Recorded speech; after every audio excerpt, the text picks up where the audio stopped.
what's up, fam?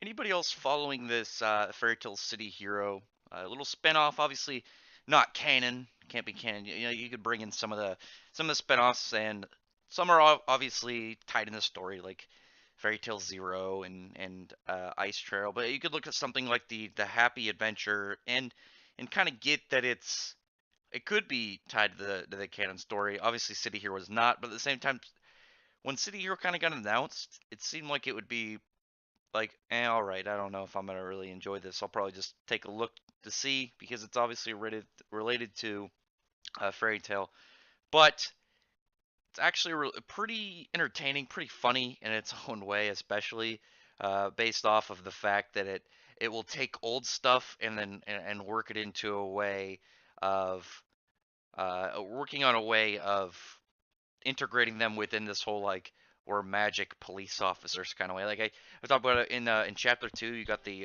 Oracion Sace as a biker gang, which I thought was hilarious. And in this one, you had kind of just like normal stuff you'd expect. You had Juvia misunderstanding things, but you had Jose actually make an appearance, and he's like a creepy he's like a really creepy hobo that's like obsessed with Lucy. And you actually see like in his base because Gadgiel and Gadgiel and Levi, Gadgiel and Juvie actually used to be part of the Phantom Lord Street gang, and they went back to their old base, and he pretty much still lives there, and he's got like pictures all over the place of Lucy, and he's got like he stole like some of her clothes, and he put like her underwear on a I swear to it's this definitely 100% sex doll. Pretty.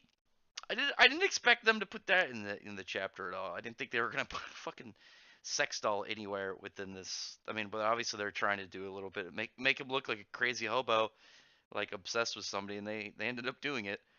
I'm I really like the idea of incorporating old characters we haven't seen anymore, and they're just seeing how they fare up in this. The fact that he's a creepy hobo, I think, is absolutely hilarious. But I mean, there's not a ton to talk about these. It's mostly only super entertaining if you know the series already. It's not something you could really get into without already being a fan. I imagine it's kind of the same as that my Seven Deadly Sins spinoff where they're all in school. So, yeah, check this out. I'll put a link in the description for it, and then give it a read if you're any way entertained by these ideas. Arakion says biker game. Zeref's a crime kingpin, which I think is hilarious. But yeah, so like the video, thumbs up, and subscribe if you enjoy this content. And if you're already subscribed, I appreciate you. Thank you. And, check out my other content I do, mostly manga and anime stuff. But otherwise, thank you very much for listening.